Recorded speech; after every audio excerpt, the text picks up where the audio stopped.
Bismillahirrahmanirrahim.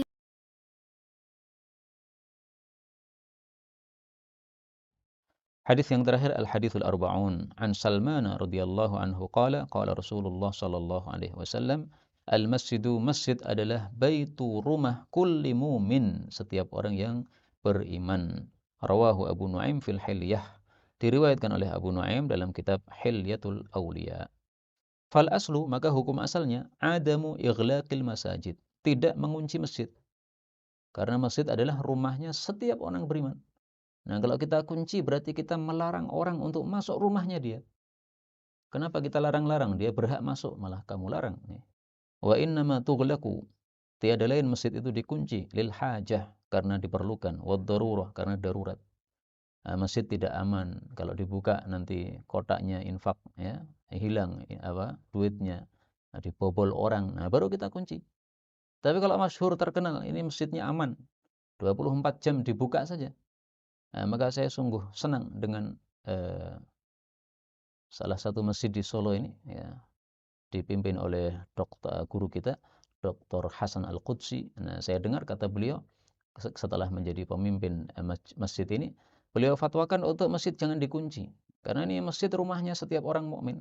Dia berhak datang ke situ 24 jam.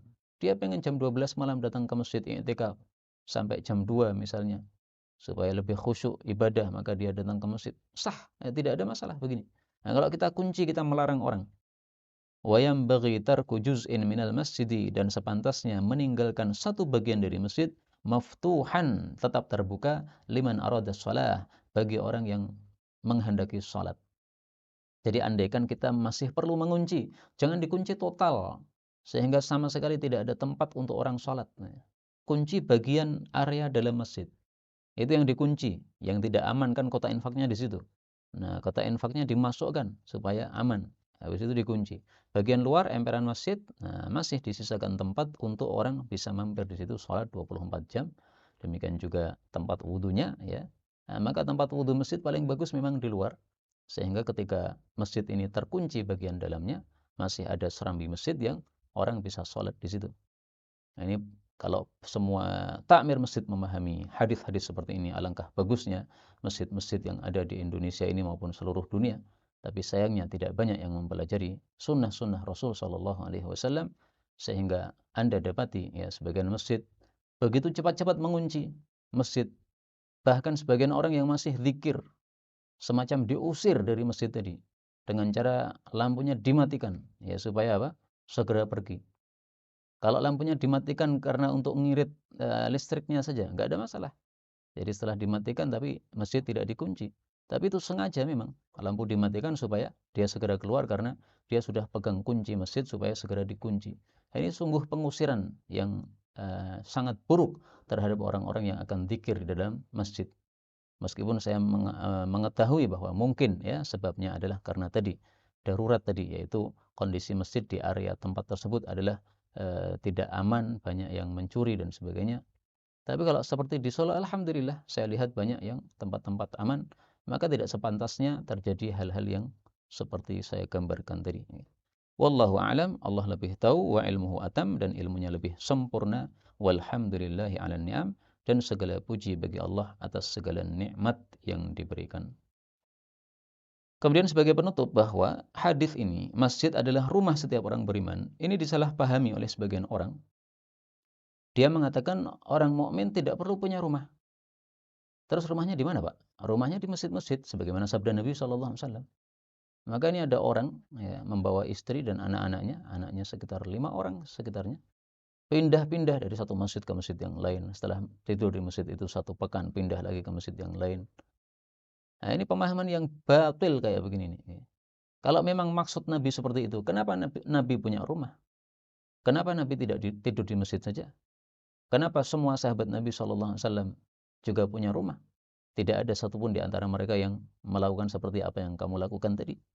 Di masa Nabi itu yang tidur di masjid itu hanyalah azab, orang-orang yang masih perjaka yang belum menikah. Begitu dia sudah menikah, ya dia siapkan rumah untuk istrinya, tidak lagi tidur di masjid. Maka Sayyidina Ibnu Umar tidur di masjid ketika belum menikah saja. Setelah menikah sudah dia tidur sama istrinya di rumah. Nah, maka itu satu pemahaman yang jelek, yang tidak sesuai dengan pemahaman para ulama rahimahumullahu taala. Maka memahami hadis jangan sembarangan ya dengan pemahaman kita sendiri, tapi dengan pemahaman yang dijelaskan oleh para ulama kita rahimahumullahu taala. Kemudian halaman terakhir ini berupa ijazah ya. Ajaztu man sami'a minni alkitab biriwayatih. Saya ijazahkan siapapun yang telah mendengar dari saya kitab ini untuk meriwayatkannya.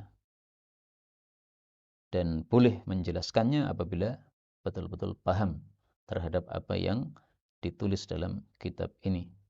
Dan saya wasiatkan kepadanya untuk membacakan kitab ini kepada umat Islam linaf'ihim, dengan niatan memberikan manfaat kepada mereka, dan juga memintakan ampun kepada saya sebagai penulis dan juga kepada kedua orang tua saya dan juga kepada masyayikhi, para guru saya. Allahumma ighfir lahum warhamhum. Ya Allah, ampuni mereka dan rahmati mereka. Dan supaya dia perbanyak tahmid, salawat kepada Nabi SAW, dan menghatamkan Al-Quran setiap bulan 1 kali minimalnya. Ini semua wasiat-wasiat saya kepada yang meriwayatkan kitab ini ya. Wa bi raka'ataini, dan juga melakukan 2 rakaat ketika keluar dari rumahnya dan ketika masuk rumahnya. Wabillahi taufiq walhamdulillahi rabbil alamin.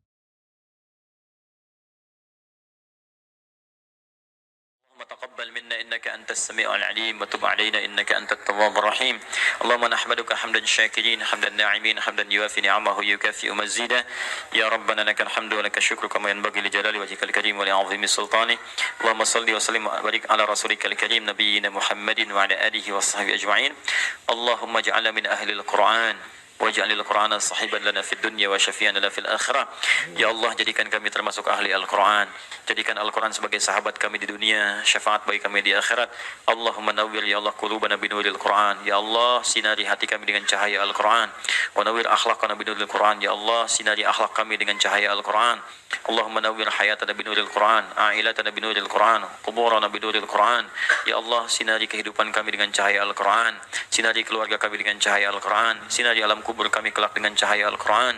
Allahumma ya arhamar rahimin, taqabbal minna jami' amalina salihah. Ya Allah, mohon terima seluruh amal kami, jadikan itu soleh dalam pandangan-Mu ya Rabbal Alamin. Rabbana yassir lana wa la tu'assir alaina. Ya Allah, mudahkan semua urusan kami, jangan berikan kesulitan pada kehidupan kami. La tada'lana fi maqamina hadha dhanban illa ghafartah. Jika ada pendosa hadir di ta'lim ini, jangan biarkan dia meninggalkan tempat ini ya Allah, kecuali Engkau telah ampuni segala dosanya. Wala hamban illa farajtah. Jika ada yang tengah gelisah, jangan biarkan dia meninggalkan majlis ini kecuali Engkau telah tenangkan keadaan hatinya. Allahumma wala maridan illa syafaitah. Jangan ada ya Allah orang sakit di tempat ini kecuali Engkau sembuhkan penyakitnya. Allahumma ya Allah, Allahumma ya Allah, Rabbana atina fid dunya hasanah wa fil akhirati hasanah wa qina adzabannar.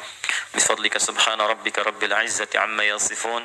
والسلام على المرسلين وآخر دعوانا سبحانك اللهم وبحمدك أشهد أن لا إله إلا أنت نستغفرك ونتوب إليك والحمد لله رب العالمين ثم السلام عليكم ورحمة الله وبركاته.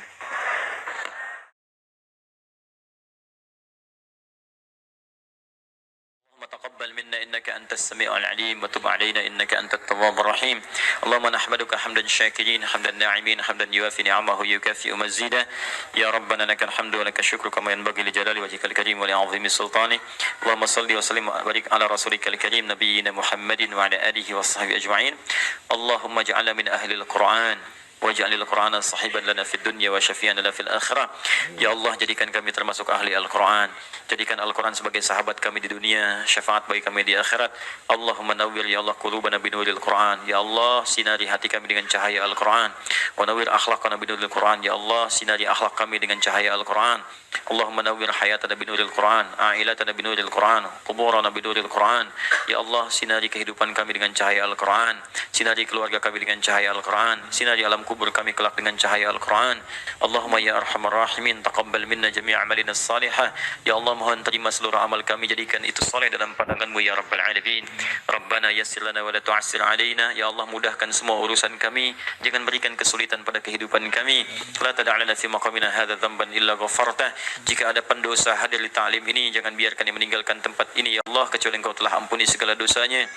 wala hamman illa farajtah. Jika ada yang tengah gelisah, jangan biarkan dia meninggalkan majlis ini kecuali Engkau telah tenangkan keadaan hatinya. Allahumma wala maridan illa syafaitah. Jangan ada ya Allah orang sakit di tempat ini kecuali Engkau sembuhkan penyakitnya. Allahumma ya Allah, Allahumma ya Allah, Rabbana atina fid dunya hasanah wa fil akhirati hasanah wa qina adzabannar. Bifadlika subhana rabbika rabbil izzati amma yasifun.